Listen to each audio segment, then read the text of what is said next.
मगन और आप देख रहे हैं एग्जाम नेक्स्ट। तो आज हम फिर आ गए एक दमदार सेशन के साथ। Live test 3। मैं लाइव टेस्ट 1, 2 और 2 करा चुका हूं। अब ये है लाइव टेस्ट 3 जो कि काफ़ी अच्छे इंपॉर्टेंट क्वेश्चन है, करीब अप्रोक्सीमेट 100 क्वेश्चन है। तो देखते हैं। आपने यदि लाइव टेस्ट 1 और लाइव टेस्ट 2 नहीं देखा है तो एक बार मेरे यूट्यूब चैनल पर जाके लाइव टेस्ट 1 और लाइव टेस्ट 2 देख लें, जिसमें कि काफ़ी अच्छे क्वेश्चन है जो कि आपके एग्जाम व्यू से काफ़ी हेल्पफुल होंगे एनटीपीसी और ग्रुप डी में। तो लगभग 300 क्वेश्चन हो जाएंगे जो काफ़ी अच्छे क्वेश्चन है, आपको काफ़ी हेल्पफुल होंगे।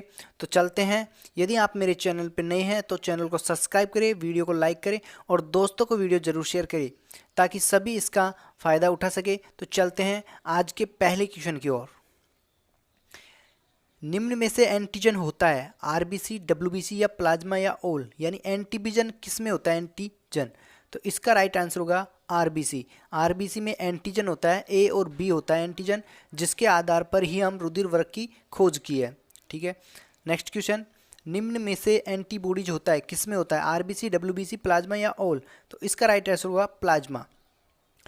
एंटीबॉडी से संबंधित मैंने लाइव टेस्ट 2 में भी बताया था, तो आप एक बार लाइव टेस्ट 2 को देख लेना। और मैंने प्लाज्मा आरबीसी से संबंधित काफ़ी अच्छी वीडियो अपलोडेड की है, तो एक बार मेरे यूट्यूब चैनल पे जाके उन वीडियो को देख लेना, जो कि काफ़ी डीपली से मैंने उसमें समझाया है। तो आगे देखते हैं नेक्स्ट क्वेश्चन। किसी व्यक्ति के आरबीसी में एंटीजन केवल ए हो तो उसका रुधिर वर्ग होगा? तो इस क्वेश्चन का राइट आंसर होगा ए, यानी उसका रुधिर वर्ग होगा ए। आगे देखते हैं। किसी व्यक्ति के आरबीसी में एंटीजन केवल बी हो तो उसका रुधिर वर्ग होगा बी। तो उसका रुधिर वर्ग क्या होगा? बी। तो इस क्वेश्चन का राइट आंसर होगा बी। किसी व्यक्ति के आरबीसी में एंटीजन ए व बी हो तो उसका रुधिर वर्ग क्या होगा? यानी कि ए और बी दोनों हो तो उसका रुधिर वर्ग क्या होगा? तो उसका रुधिर वर्ग होगा ए बी। तो इस क्वेश्चन का राइट आंसर होगा ए बी। आगे देखते हैं क्वेश्चन। देखते हैं इस क्वेश्चन का कौन जल्दी आंसर दे पाता है। रुधिर वर्ग की खोज किसने की थी? लैंडस्टीनर, विलियम हार्वे, रदरफोर्ड या थॉमसन? तो इस क्वेश्चन का राइट आंसर होगा कार्ल लैंडस्टीनर ने। ठीक है, तो रुधिर वर्ग की खोज की थी कार्ल लैंडस्टीनर ने। आगे देखते हैं। सर्वप्रथम पहली बार स्थायी कृत्रिम दिल कब लगाया गया था? ठीक है, सर्वप्रथम पहली बार स्थायी कृत्रिम दिल कब लगाया गया था? तो देखते हैं इस क्वेश्चन का कौन, तो चलो देखते हैं इसका कौन राइट आंसर दे पाता है। तो इस क्वेश्चन का राइट आंसर होगा 1982, यानी कि 1982 में सर्वप्रथम पहली बार स्थायी कृत्रिम दिल लगाया गया था। आगे देखते हैं नेक्स्ट क्वेश्चन। 1967 में पहली बार किसी इंसान का दिल दूसरे इंसान में डाला गया, वह इंसान कितने दिनों तक जीवित रहा? तो देखते हैं राइट आंसर कौन दे पाता है। यदि राइट आंसर दे पाते हो तो कमेंट बॉक्स में जल्दी से राइट आंसर दे। 25 दिन, 30 दिन, 18 दिन या 10 दिन? तो इस क्वेश्चन का राइट आंसर होगा 18 दिन। तो इस क्वेश्चन का राइट आंसर होगा 18 दिन। आगे देखते हैं नेक्स्ट क्वेश्चन। पहली बार सफल कृत्रिम वाल्व कब डाली गई है? पहली बार सफल कृत्रिम वाल्व कब डाली गई? तो देखते हैं कौन जल्दी आंसर दे पाता है। 1950 में या 1945 में या 1980 में या फिर 1965 में? तो इस क्वेश्चन का राइट आंसर होगा 1950, यानी 1950 में। 1950 में सर्वप्रथम कृत्रिम वाल्व डाली गई थी। आगे देखते हैं नेक्स्ट क्वेश्चन। पहली बार सफल हार्ट सर्जरी कब की गई? 1890, 1893, 1980 या 1930? तो देखते हैं कौन इसका जल्दी आंसर दे पाता है। तो इस क्वेश्चन का राइट आंसर होगा 1893। आगे देखते हैं नेक्स्ट क्वेश्चन। वीडियो को शेयर करें। मनुष्य के रक्त का शुद्धिकरण कहाँ होता है? किडनी, हृदय, कुपिका या धमनी? तो इस क्वेश्चन का राइट आंसर होगा किडनी, यानी किडनी में मनुष्य के रक्त का शुद्धिकरण होता है। किडनी में क्या होता है कि जो अशुद्ध रुधिर होता है उसमें से जल का अवशोषण करके इसको शुद्ध कर दिया जाता है। इसमें फेफड़ा नहीं है, वरना फेफड़ा भी ऑप्शन में आ सकता है, क्योंकि फेफड़े में भी शुद्धिकरण होता है, क्योंकि फेफड़े में अशुद्ध रुधिर में से कार्बन डाइऑक्साइड को बाहर निकाल दिया जाता है। लेकिन शुद्धिकरण की जो इकाई मानी गई है वो किडनी मानी गई है। आगे देखते हैं नेक्स्ट क्वेश्चन। बुढ़ापे में दिल की धड़कन सबसे धीमी होती है? 30 से 40 बीट प्रति मिनट या 60 से 70 बीट प्रति मिनट या फिर 10 से 20 बीट प्रति मिनट या 70 से 75 बीट प्रति मिनट? तो देखते हैं इसका आंसर कौन जल्दी भी दे पाता है। तो इस क्वेश्चन का राइट आंसर होगा 30 से 40। तो इस क्वेश्चन का राइट आंसर होगा 30 से 40। आगे देखते हैं नेक्स्ट क्वेश्चन। नए पैदा हुए बच्चे के दिल की धड़कन सबसे तेज होती है। तो इस क्वेश्चन का राइट आंसर होगा आपका, नए पैदा हुए बच्चे की दिल की धड़कन होती है, तो इस क्वेश्चन का राइट आंसर होगा 70 से 160 बीट प्रति मिनट। आगे देखते हैं। दिल का बायां भाग खून को सप्लाई करता है। दिल का जो बायां भाग है वो खून को सप्लाई करता है। तो इस क्वेश्चन का राइट आंसर होगा कि दिल का जो बायां भाग है वो खून को क्या करता है, हृदय से अंगों में सप्लाई करता है धमनी के द्वारा, ठीक है। जबकि जो दायां भाग है वो क्या करता है, हृदय से फेफड़ों में सप्लाई करता है शुद्धिकरण के लिए। तो इस क्वेश्चन का राइट आंसर होगा हृदय से अंगों में। आगे देखते हैं नेक्स्ट क्वेश्चन। दिल का दायां भाग खून को सप्लाई करता है। तो दिल का जो दायां भाग है वो खून को कहाँ सप्लाई करता है, हृदय से फेफड़ों में। यहाँ से क्या करता है, हृदय से क्या होता है, अशुद्ध रुधिर फेफड़ों में शुद्धिकरण के लिए जाता है। आगे देखते हैं। इस क्वेश्चन का राइट आंसर होगा हृदय से फेफड़ों में। यदि हृदय को खून कहीं बाहर पंप करना हो तो खून लगभग कितने मीटर की ऊंचाई तक पहुंच जाएगा, ठीक है। यदि हृदय को खून कहीं बाहर पंप करना हो तो खून लगभग कितने मीटर की ऊंचाई तक पहुंच जाएगा। तो इसमें देखते हैं कि राइट आंसर क्या आता है, 30 मीटर, 50 मीटर, 65 मीटर या 80 मीटर। तो इस क्वेश्चन का राइट आंसर होगा 30 मीटर। इस क्वेश्चन का राइट आंसर होगा 30 मीटर। यानी कि हृदय में जो रुधिर इतने दाब से पंप होता है कि वो 30 मीटर तक ऊंचाई चढ़ सकता है। आगे देखते हैं नेक्स्ट क्वेश्चन। यदि वीडियो अच्छी लग रही है तो लाइक और सब्सक्राइब जरूर करें और वीडियो को शेयर करें। हृदय पूरे दिन में शरीर के सभी अंगों में लगभग कितना रुधिर पंप करते है। तो देखते हैं कौन इसका जल्दी आंसर दे पा सकता है। 4000 लीटर, 7500 लीटर, 2000 लीटर या फिर 6000 लीटर। तो इस क्वेश्चन का राइट आंसर होगा 7500 लीटर। यानी 7500 लीटर क्या करता है, हमारा हृदय पूरे दिन में क्या करता है, हमारे पूरे शरीर में पंप कर देता है। ऑप्शन में कई बार गैलन में आ जाता है, तो गैलन में आएगा 2000 गैलन। आगे देखते हैं नेक्स्ट क्वेश्चन। महिलाओं का दिल पुरुषों की अपेक्षा धड़कता है। तो दोस्तों इस क्वेश्चन का राइट आंसर होगा अधिक तेज। यानी महिलाओं का जो दिल का धड़कन होता है वो अधिक तेज धड़कता है। तभी तो महिलाएं क्या होती है, अधिक ज़्यादातर तरह जब अचानक से अगर डरती हैं तो वो बोलती हैं देखो मेरे दिल की धड़कन कितनी तेज धड़क रही है, तो अधिक तेज धड़कता है। आगे देखते हैं नेक्स्ट क्वेश्चन। मनुष्य का हृदय 1 मिनट में 72 बार, तो एक दिन में लगभग कितनी बार धड़कता है। देखते हैं कौन इसका जल्दी आंसर दे पाता है कमेंट बॉक्स में। 1 लाख, 2 लाख, 3 लाख या फिर 4 लाख। तो देखते हैं कौन इसका जल्दी आंसर दे पाता है।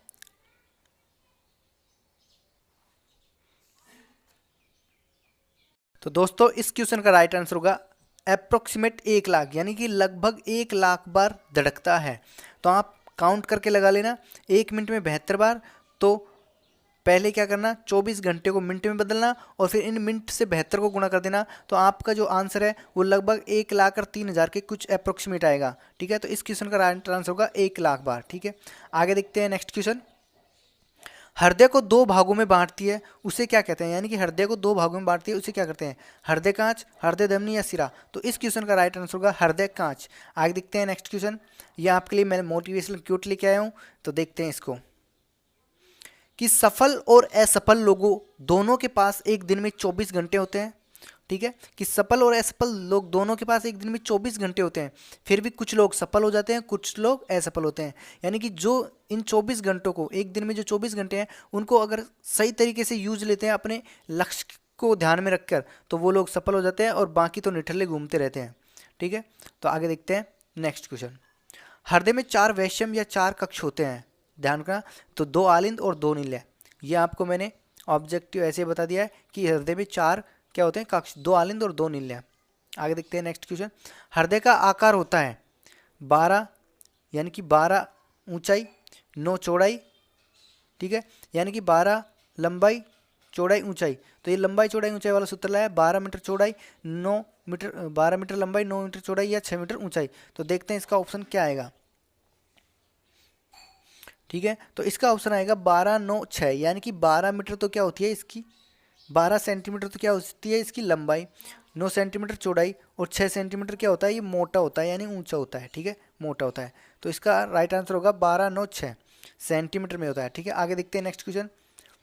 हृदय दोनों फेफड़ों के बीच में किसी और स्थित होता है। यानी हृदय होता है ये दोनों फेफड़ों के बीच में तो स्थित होता है, लेकिन किस और स्थित होता है, दाएं, बाएं, मध्य या नीचे। तो इसका राइट आंसर होगा दाएं या बाएं, बाएं होता है, तो इसका राइट आंसर होगा बाएं, यानी ये थोड़ा हमारे बाएं साइड में स्थित होता है। आगे देखते हैं नेक्स्ट क्वेश्चन। शरीर से बेकार तथा हानिकारक नाइट्रोजन युक्त पदार्थ को बाहर निकालने की क्रिया को क्या कहते हैं? उत्सर्जन, पाचन, श्वसन या उल्टिया यानी वोमिटिंग। तो इसका राइट आंसर होगा उत्सर्जन। क्या होगा? उत्सर्जन, एक्सक्रीशन। तो इस क्वेश्चन का राइट आंसर होगा तो इस क्वेश्चन का राइट आंसर होगा उत्सर्जन। आगे देखते हैं नेक्स्ट क्वेश्चन, देखते हैं दोस्तों फटाफट। शरीर से बाहर निकाले जाने वाले अपशिष्ट पदार्थ कौन कौन से होते हैं? CO2, अमोनिया, यूरिक एसिड या सभी? तो इस क्वेश्चन का राइट आंसर होगा सभी। ठीक है, CO2 भी होता है, अमोनिया भी होती है और यूरिक एसिड भी होती है। आगे देखते हैं नेक्स्ट क्वेश्चन। मनुष्य या उच्च कशेरुकी जंतुओं में प्राथमिक उत्सर्जी अंग किसे कहते हैं? वृक्क, मूत्रवाहिनियां, मूत्राशय या मूत्रमार्ग? तो दोस्तों देखते हैं इस क्वेश्चन का राइट आंसर कौन दे पाता है। तो इस क्वेश्चन का राइट आंसर होगा वृक्क यानी किडनियां। किडनियां क्या होती है? मनुष्य या उच्च कशेरुकी जंतु में प्राथमिक उत्सर्जी अंग होती है। तो ध्यान का, कशेरुकी का मतलब होता है जो रीढ़ की हड्डी वाले प्राणी होते हैं उनकी बात हो रही है। ठीक है, जिनमें रीढ़ की हड्डियां होती है। आगे देखते हैं नेक्स्ट क्वेश्चन। मनुष्य के उत्सर्जी तंत्र में भाग लेने वाले कितने अंग हैं? 4। तो इस क्वेश्चन का राइट आंसर होगा 4, यानी कि जो मनुष्य का उत्सर्जी अंग होता है उसमें 4 होते हैं। पहला होती है वृक्क। वृक्क क्या करती है? मूत्र का निर्माण करती है। मूत्रवाहिनियां क्या होती है? इसमें से मूत्र होके आता है, किसमें आता है? मूत्राशय में आता है, और फिर मूत्र मार्ग के द्वारा इसे बाहर निकाल दिया जाता है। तो 4 अंग होते हैं उत्सर्जी तंत्र के। आगे देखते हैं नेक्स्ट क्वेश्चन। हमारे शरीर में वृक्क की संख्या कितनी होती है? तो हमारे शरीर में वृक्कों की संख्या कितनी होती है? तो इस क्वेश्चन का राइट आंसर होगा 2, यानी कि हमारे शरीर में जो किडनियां होती है उनकी संख्या कितनी होती है? 2 होती हैं, जो कि रीढ़ की हड्डी के दोनों तरफ होती है। आगे देखते हैं नेक्स्ट क्वेश्चन। हमारे शरीर में वृक्क का आकार होता है नाशपाती, मुट्ठी, सेम के बीज या मटर के दाने? तो इस क्वेश्चन का राइट आंसर होगा सेम के बीज के समान होता है। ठीक है, आगे देखते हैं नेक्स्ट क्वेश्चन। हमारे शरीर में वृक्क का रंग कौन सा होता है? कि हमारे शरीर में वृक्क का रंग कौन सा होता है? गहरे लाल, पीले, श्वेत या नीली? तो गहरे लाल रंग के होते हैं। आगे देखते हैं नेक्स्ट क्वेश्चन। पुरुष में वृक्क का भार लगभग कितना होता है? 125 से 170 ग्राम, 115 से 125 ग्राम, 170 से 210 ग्राम या 180 से 260 ग्राम? तो देखते हैं इसका जल्दी आंसर कौन दे पाता है। तो दोस्तों इस क्वेश्चन का राइट आंसर होगा 125 से 170 ग्राम होता है लगभग। ठीक है, मैंने वृक्क से संबंधित यानी किडनी से संबंधित एक वीडियो अपलोडेड किया अपने चैनल पर, तो एक बार उसको देख लेना। उसमें आपको सारा पता चल जाएगा, डीपली से मैंने उसमें समझाया हुआ है कि मूत्र का निर्माण कहाँ होता है, मूत्र स्टोरेज कहाँ होता है, मूत्र को किसके द्वारा निकास किया जाता है। ठीक है, तो ये मैंने सभी अच्छे से उसमें समझाया है, तो एक बार उस वीडियो को जरूर देख लेना। आगे देखते हैं नेक्स्ट क्वेश्चन। वृक्क की लंबाई, चौड़ाई व ऊंचाई कितनी होती है? 10, 6, 3, 15, 8, 1, 18, 3, 5 या 20, 4, 6 सेंटीमीटर? यानी कि जो फर्स्ट में जो आ रही है यानी 10, ये इसको लंबाई, फिर अगला चौड़ाई, फिर ऊंचाई। तो इस क्वेश्चन का जो राइट आंसर होगा वो होगा 10, 6, 3, यानी कि 10 या 12 सेंटीमीटर क्या होती है इसकी लंबाई, 6 सेंटीमीटर इसकी चौड़ाई होती है और 3 सेंटीमीटर इसकी क्या होती है? ऊंचाई होती है। आगे देखते हैं नेक्स्ट क्वेश्चन। वृक्क का बाहरी तल होता है उत्तल, अवतल या दोनों या कोई नहीं? तो देखते हैं इस क्वेश्चन का राइट आंसर जल्दी कौन दे पाता है। तो दोस्तों इस क्वेश्चन का राइट आंसर होगा उत्तल, यानी कन्वेक्स की तरह होता है बाहरी तल। आगे देखते हैं नेक्स्ट क्वेश्चन। वृक्क का भीतरी तल होता है, तो वृक्क का भीतरी तल होता है अवतल। आगे देखते हैं नेक्स्ट क्वेश्चन। वृक्क में अंदर की ओर धंसकर छिछला गड्ढा बनता है, इसे क्या कहते हैं? तो देखते हैं इसका राइट आंसर कौन दे पाता है। हाइलम, सीबम, काचाब या लिंगामेंट? ठीक है, तो इस क्वेश्चन का राइट आंसर होगा हाइलम। हाइलम होता है। अब सीबम क्या कहते हैं, सीबम किसे कहते हैं? मैंने पिछली वाली जो लाइव टेस्ट 2 लिया था उसमें बताया था। काचाब, काचाब क्या होता है? एक काचाब द्रव होता है जो कि आंख से संबंधित होता है। लिंगामेंट क्या होता है? जब हस्तियों से हस्तियाँ जुड़ती है तो इसे लिंगामेंट कहते हैं। आगे देखते हैं नेक्स्ट क्वेश्चन। वृक्क में अधिवृक्क ग्रंथि कहाँ स्थित होती है? शीर्ष भाग, नीचे, मध्य या मध्य किनारे पर? तो ध्यान का कि जो वृक्क होता है उसमें अधिवृक्क ग्रंथि कहाँ स्थित होती है? शीर्ष भाग में। तो वृक्क जब मैंने किडनी पढ़ाया था तो उसमें मैंने डायग्राम से भी बताया था कि अधिवृक्क ग्रंथि कहाँ स्थित होती है। तो एक बार वृक्क या किडनी वाली मेरी वीडियो है उसको एक बार देख लेना। ठीक है, तो इसका राइट आंसर होगा शीर्ष भाग। आगे देखते हैं नेक्स्ट क्वेश्चन। वृक्क रुधिर किसके द्वारा प्राप्त करता है? यानी कि जो रुधिर होता है, वृक्क होती है किडनी, ये रुधिर किसके द्वारा प्राप्त करता है? रीनल सिरा, रीनल धमनी, फुफ्फुसीय सिरा या धमनी? तो इस क्वेश्चन का राइट आंसर होगा रीनल सिरा। रीनल सिरा के द्वारा ये रुधिर प्राप्त करता है।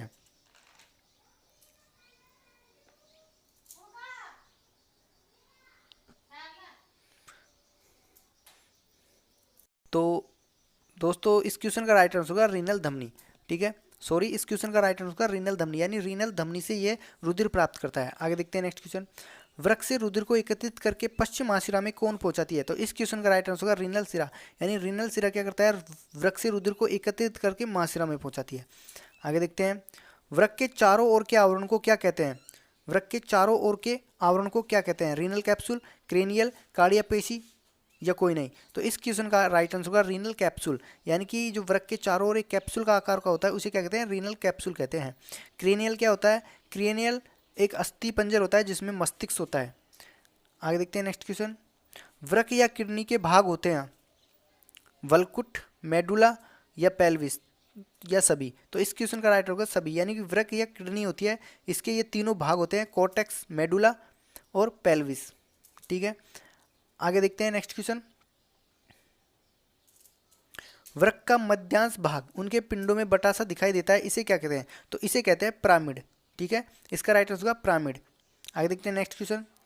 वृक्क में बना मूत्र मूत्रवाहिनी में जाने से पहले कहाँ एकत्रित होता है? मेडुला, वल्कुट, पेल्विस, रीनल धमनी? तो इस क्वेश्चन का राइट आंसर होगा पेल्विस, यानी कि जब वृक्क में मूत्र बनता है तो वह मूत्रवाहिनी में जाने से पहले कहीं इकट्ठा हो जाता है? पेल्विस में। अब पेल्विस वृक्क में कहाँ स्थित है? तो मैंने वृक्क यानी किडनी की एक वीडियो बनाई है, उसमें डायग्राम से बता रखा है कि पेल्विस कहाँ स्थित होता है। ठीक है, तो एक बार उस वीडियो को जरूर देखना। आगे देखते हैं नेक्स्ट क्वेश्चन। प्रत्येक मूत्रवाहिनी की लंबाई लगभग कितनी होती है? 30 से 40 सेंटीमीटर, 25 से 30 सेंटीमीटर या 10 से 20 सेंटीमीटर या 20 से 25 सेंटीमीटर? तो देखते हैं इसका जल्दी आंसर कौन दे पाता है, कमेंट बॉक्स में जल्दी से दे। तो इस क्वेश्चन का राइट आंसर होगा 25 से 30 सेंटीमीटर होती है। ध्यान रखना, 25 से 30 सेंटीमीटर। आगे हैं, मूत्रवाहिनी किस किस से जुड़ी होती है? यानी मूत्रवाहिनी किस किस से जुड़ी है? पेल्विस मूत्राशय, मेडुला मूत्राशय, मूत्राशय मूत्रमार्ग या पेल्विस मूत्रमार्ग? तो इस क्वेश्चन का राइट आंसर होगा पेल्विस मूत्राशय, यानी कि मूत्रवाहिनी क्या होती है? पेल्विस से मूत्र को लेकर और मूत्राशय में छोड़ती है। ठीक है, तो इस क्वेश्चन का राइट आंसर होगा पेल्विस मूत्राशय। आगे देखते हैं नेक्स्ट क्वेश्चन।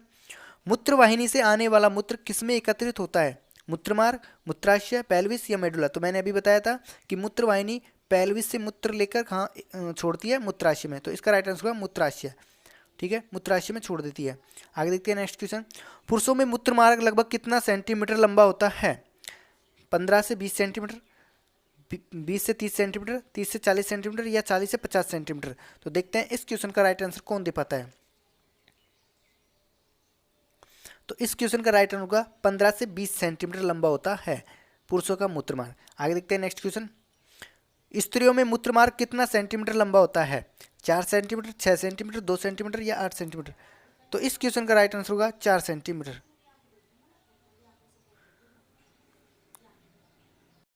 तो देखते हैं दोस्तों, मूत्रवाहिनियों की मोटाई कितनी होती है? यानी मूत्रवाहिनियाँ होती है अपनी, उनकी मोटाई कितनी होती है? 2 सेंटीमीटर, 1.5 सेंटीमीटर, 3 सेंटीमीटर या 4 सेंटीमीटर? तो इस क्वेश्चन का जो राइट आंसर होगा आपका वो होगा 1.5 सेंटीमीटर, यानी कि इस क्वेश्चन का राइट आंसर होगा 1.5 सेंटीमीटर। यदि वीडियो आपको पसंद आ रही है तो दोस्तों को वीडियो को शेयर करें और चैनल को सब्सक्राइब करें। आगे देखते हैं नेक्स्ट क्वेश्चन। नर जनन तंत्र के प्रमुख भाग निम्न है, यानी नर जनन जो तंत्र है हमारे, इसके प्रमुख भाग निम्न है। पहला है वृषण कोश, दूसरा है वृषण यानी टेस्टिस बोलते हैं, अधिवृषण यानी कि एपिडिडाइमिस, शुक्रवाहिनियाँ जो कि शुक्राणुओं को लेके जाती है, शुक्राशय, शुक्राशय क्या करता है कि शुक्राणुओं को सक्रिय बनाए रखता है, इनको भोजन प्रदान करता है, मूत्रमार्ग, सिसन और जनन सहायक जनन ग्रंथियाँ, ये क्या होती है? नर जनन तंत्र के प्रमुख भाग हैं। आगे देखते हैं नर जनन तंत्र के प्रमुख भाग, रिपीट हो गया। आगे देखते हैं वृषण कोश क्या है, यानी कि वृषण कोश क्या होता है? वृषण बंद रहते हैं, ताप नियामक, शुक्राणुओं की वृद्धि या सभी? तो देखते हैं इस क्वेश्चन का कौन राइट आंसर दे पाता है।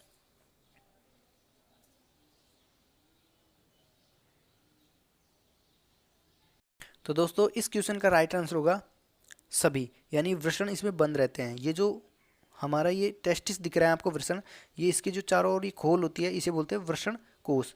इसमें क्या होता है? टेस्टिस होता है, ये ताप का नियामक भी करता है, शुक्राणु की वृद्धि भी होती है इसमें, तो सभी आएगा। आगे देखते हैं नेक्स्ट क्वेश्चन। शुक्राणुओं का निर्माण कहाँ होता है? वृषण, अधिवृषण, शुक्राशय या मूत्रमार्ग? तो इस क्वेश्चन का राइट आंसर होगा वृषण, यानी जो टेस्टिस होता है हमारा, इसमें क्या होता है? शुक्राणु का निर्माण होता है।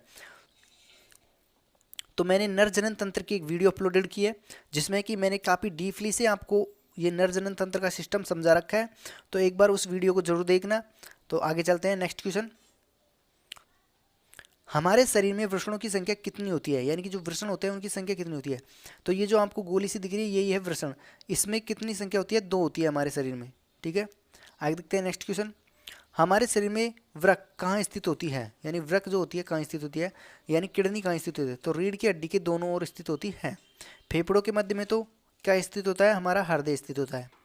मस्तिष्क में क्या होती है, पीयूष ग्रंथि स्थित होती है। वैसे काफ़ी चीज़ स्थित होती है लेकिन पीयूष ग्रंथि। जांग में क्या होती है, फीमर हड्डी होती है जो कि शरीर की सबसे बड़ी हड्डी होती है। आगे देखते हैं नेक्स्ट क्वेश्चन। ये आपके लिए मोटिवेशनल क्यूट आया है। कुएं में गिरने वाली बाल्टी झुकती है तो पानी भरकर लाती है। जीवन का भी यही गणित है, जो झुकता है वही आगे बढ़ता है, ठीक है। तो बस झुक के आप आगे बढ़ते रहो। आगे देखते हैं नेक्स्ट क्वेश्चन। वृषण की लंबाई कितनी होती है, 5.8 सेंटीमीटर, 3.2 सेंटीमीटर, 4.5 सेंटीमीटर या 2.5 सेंटीमीटर। तो देखते हैं इस क्वेश्चन का राइट आंसर कौन दे पाता है। तो वृषण की जो लंबाई होती है वो होती है 4.5 सेंटीमीटर, ठीक है। आगे देखते हैं नेक्स्ट क्वेश्चन। वृषण की मोटाई कितनी होती है, ये जो गोल गोल दिख रहा है इसकी मोटाई कितनी होती है। तो इस क्वेश्चन का राइट आंसर होगा 2.5 सेंटीमीटर, यानी 2.5 सेंटीमीटर। आगे देखते हैं नेक्स्ट क्वेश्चन। वृषण में एक सक्रिय चपटी संरचना पाई जाती है, इसे क्या कहते हैं। शुक्राशय, मूत्रमार्ग, सीसन या अधिवृषण, ठीक है। तो इस क्वेश्चन का जो राइट आंसर होगा वो होगा अधिवृषण। क्या होगा, अधिवृषण होगा। यानी कि जो ये वृषण है इसके ऊपर ये जो उभरी हुई संरचना है इसे क्या कहेंगे, अधिवृषण। आगे देखते हैं नेक्स्ट क्वेश्चन। निम्न में से अधिवृषण का कार्य नहीं है।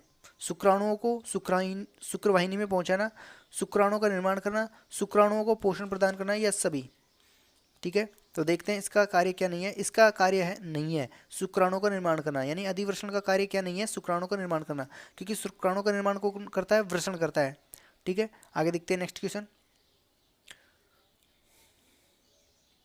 क्वेश्चन को देखते हैं। शुक्रवाहिनी मूत्रवाहिनी के साथ फंदा बनाती है तथा एक थैली जैसी संरचना में खुलती है, इसे क्या कहते हैं। शुक्राशय, अधिवृषण, सीसन या इनमें से कोई नहीं। तो इस क्वेश्चन का राइट आंसर होगा शुक्राशय, यानी कि सेमिनल वेसल्स, ठीक है। आगे देखते हैं नेक्स्ट क्वेश्चन। शुक्राशय में एक क्षारीय तरल स्रावित होता है, इस तरल को क्या कहते हैं।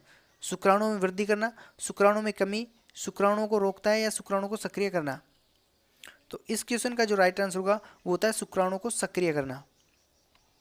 आगे देखते हैं नेक्स्ट क्वेश्चन। शुक्राणु सहित यह तरल क्या कहलाता है, सीमेन, मूत्र, पसीना या सीबम। तो इस क्वेश्चन का राइट होगा सीमेन, यानी कि वीर्य। आगे देखते हैं नेक्स्ट क्वेश्चन। मूत्र तथा सीमन जिस मार्ग से बाहर निकलते हैं उसे क्या कहते हैं, मूत्र मार्ग, गुद्दा, अधिवृषण या वृषण। तो मूत्र मार्ग कहते हैं।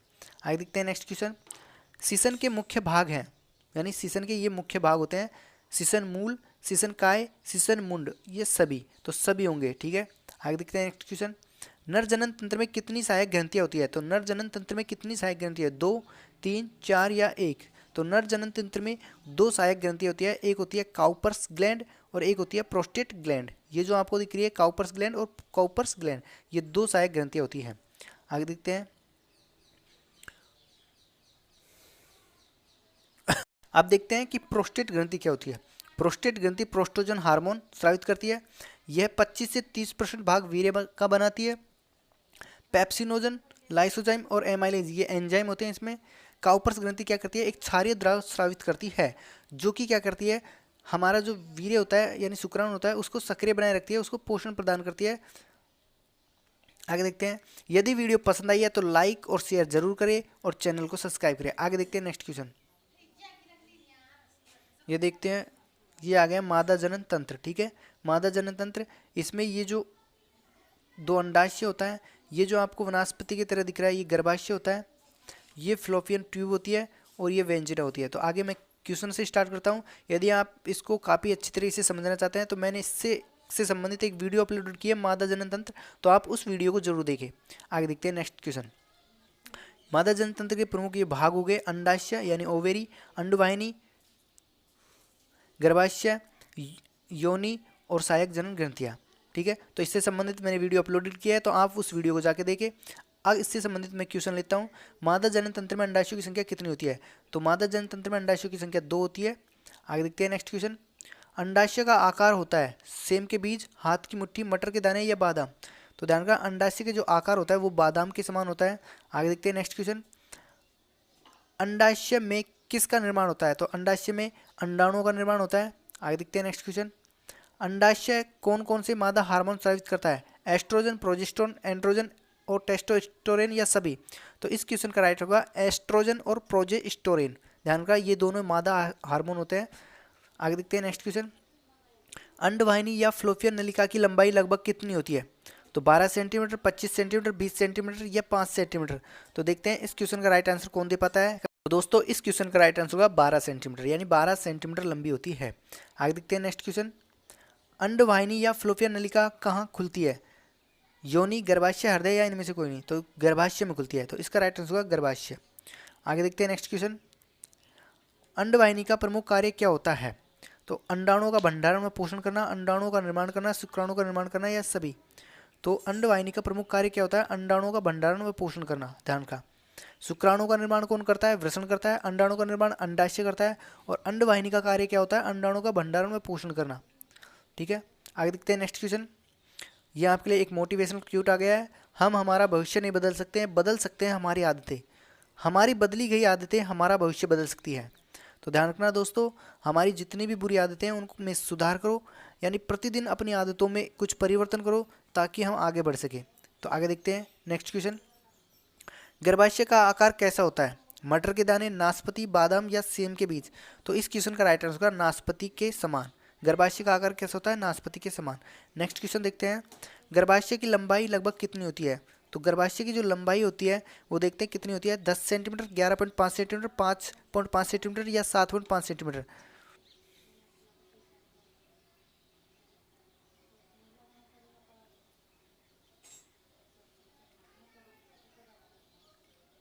तो दोस्तों ये होता है गर्भाशय। ठीक है, गर्भाशय की लंबाई कितनी होती है? ये देखो, ये जो होती है ये होती है गर्भाशय की लंबाई। तो 7 से 9, यानी 7 और 9 सेंटीमीटर के बीच होती है। तो इसमें ऑप्शन कितना आ रहा है? तो इसमें अगर ऑप्शन मैं देखता हूँ तो 7 से 9 सेंटीमीटर के बीच में 7.5 आ रहा है। तो इसका राइट आंसर होगा 7.5 सेंटीमीटर। आगे देखते हैं। गर्भाशय की चौड़ाई लगभग कितनी होती है? तो ये आपको दिख रहा है ऊपर, यानी कि 4.5 से 6 सेंटीमीटर के बीच होती है। तो इसका राइट आंसर होगा 4 से और 6 के बीच में। देख लो ऑप्शन में क्या आ रहा है, 5 सेंटीमीटर। तो इसका राइट आंसर 5 सेंटीमीटर। आगे देखते हैं नेक्स्ट क्वेश्चन। गर्भाशय की दीवारें होती हैं, तो ये गर्भाशय की 3 दीवारें होती है, एंडोमेटेरियम, मायोमेटेरियम और पेरीमेटेरियम। तो सभी, यानी कि गर्भाशय की 3 दीवारें होती है। जो अंदर की जो दीवारें होती है ये एंडोमेटेरियम, बीच की दीवारें होती है मेंडोमेटेरियम और बाहर की जो दीवारें होती है पेरीमेटेरियम। तो ये आप डायग्राम में भी देख सकते हैं। आगे देखते हैं नेक्स्ट क्वेश्चन। गर्भाशय फैलता है किस दीवार के कारण? ठीक है, तो गर्भाशय फैलता है किस दीवार के कारण? मध्य दीवार के कारण, यानी मायोमेटेरियम के कारण, क्योंकि ये एक स्पंज की तरह होती है जिसके कारण ये फैल जाती है। आगे देखते हैं नेक्स्ट क्वेश्चन। निषेचित अंडे का वर्धन या रोपण कहाँ होता है? तो ध्यान का निषेचित, जब अंडा नलिका में इसका निषेचन हो जाता है, ठीक है, तो ये फिर खारोपण हो जाता है, गर्भाशय में रोपित हो जाता है। ये जो आपको दिख रहा है इम्प्लांटेशन, ये इसे क्या कहते हैं? रोपण कहते हैं। तो इम्प्लांटेशन यहाँ के ये रोपित हो जाता है। आगे देखते हैं नेक्स्ट क्वेश्चन। योनि की दीवारों पर कौन सा जीवाणु होता है? लैक्टोबैसिलाई, नसेरिया गोनोराई, ट्रेपोनेमा पैलिडियम या सिंप्लेक्स वायरस? तो इस क्वेश्चन का राइट आंसर होगा लैक्टोबैसिलाई। तो इस क्वेश्चन का राइट आंसर होगा लैक्टोबैसिलाई। काफ़ी अच्छी वीडियो है, तो काफ़ी अच्छी क्वेश्चन है, तो एक बार सभी देखना और वीडियो को शेयर जरूर करना।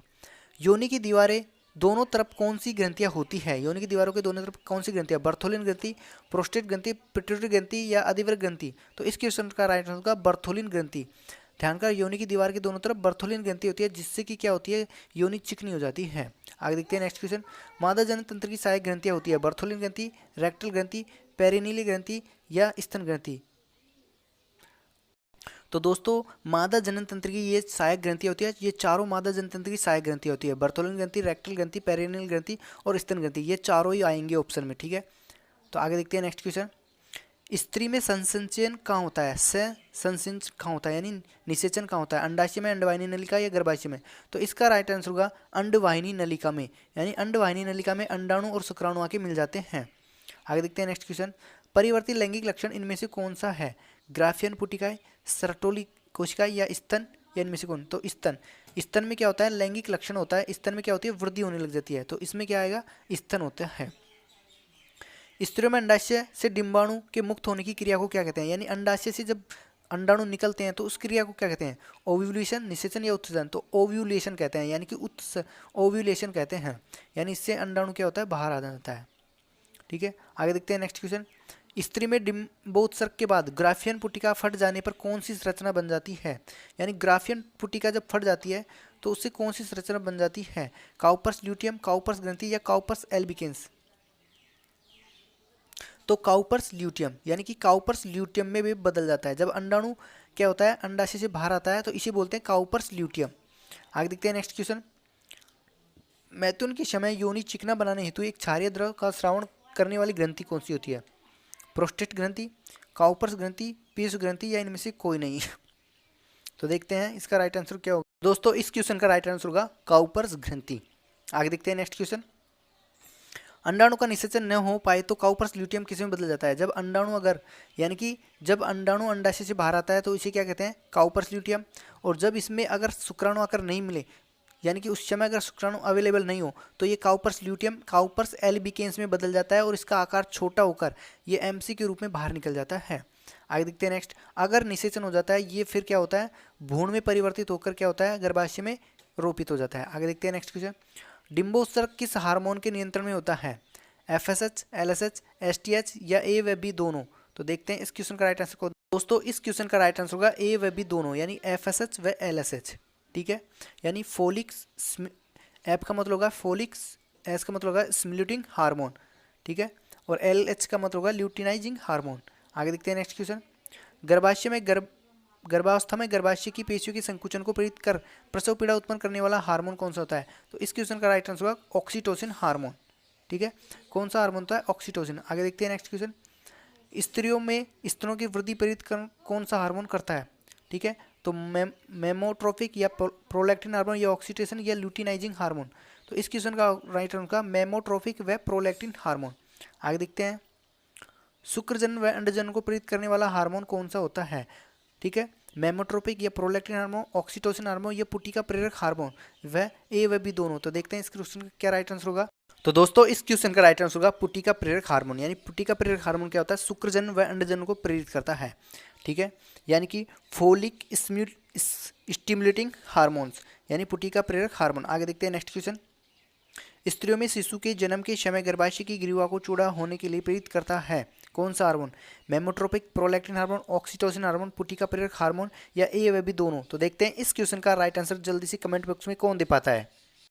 तो इस क्वेश्चन का राइट आंसर होगा ऑक्सीटोसिन हार्मोन, या इसे पीटोसिन हार्मोन भी बोलते हैं। तो आगे देखते हैं नेक्स्ट क्वेश्चन। तो दोस्तों आज के लिए इतना ही, फिर मिलते हैं एक दमदार सेशन के साथ। तो आप कृपा करके तीनों लाइव टेस्ट देख लेना, लाइव टेस्ट 1, लाइव टेस्ट 2 और लाइव टेस्ट 3, जिसमें कि टोटल मिला के 300 क्वेश्चन है, जो कि आपके लिए काफ़ी हेल्पफुल होंगे आने वाली सभी एग्जामों के लिए, एनटीपीसी और ग्रुप डी के लिए। ये पक्का वादा है कि आप एक भी क्वेश्चन गलत नहीं करोगे यदि आप ये क्वेश्चन देख लेते हो बायोलॉजी के। तो देखते हैं, तो चलते हैं, फिर मिलते हैं एक दमदार सेशन के साथ। वीडियो को शेयर करें दोस्तों को और चैनल को सब्सक्राइब करें, ज़्यादा से ज़्यादा लाइक करें। अगर क्वेश्चन से संबंधित कोई प्रॉब्लम हो तो कमेंट करें।